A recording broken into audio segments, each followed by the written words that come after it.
Hello everyone, in this video I am going to give you some basic but preeminent knowledge of our country just before and after partition.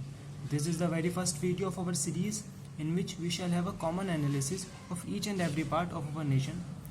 As this is the very first video, so I shall give you a general overview of our nation just after independence. As you can see here, this is the map of Indian subcontinent, and in this map you will see the two major portion. One is the yellow portion and the other one is blue portion.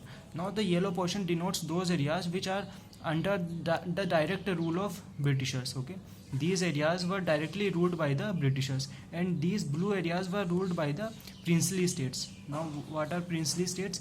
These states are ruled by the royal families like Nawabs, Rajas, Nizams. Okay, Nizams in Hyderabad. So although they are under the British ruler, and they accept the suzerainty of Britishers, okay, and the Britishers have a free hand in these states also. Okay, so indirectly Britishers control these states, these blue states, and directly they control these yellow states. Okay, so what happened?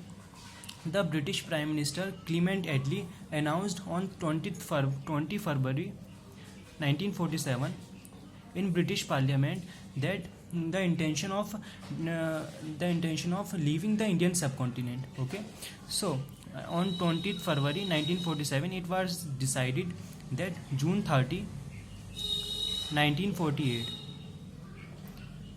this date was fixed for the transfer of power for the Indian politicians. Okay, now what happened? The last Governor General or the last Viceroy of India, whose name was Lord Mountbatten, he announced a proposal on 3rd June 1947, and after that proposal India got independence on 15th August 1947.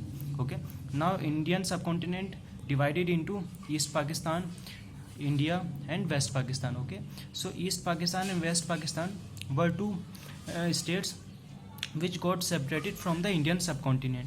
Okay, although after in 1971 the East Pakistan got liberated and got its independence from Pakistan. Okay, generally the East Pakistan was under the rule of West Pakistan. Okay, so East Pakistan get independence in 1971 and its name changed to Bangladesh. Okay, so basically Bangladesh is also the part of Indian subcontinent. So in our coming video we shall discuss the integration of these princely states into India, how they got merged into Indian nation by the efforts of our first Deputy Prime Minister and our first Home Minister Sardar Vallabhbhai Patel.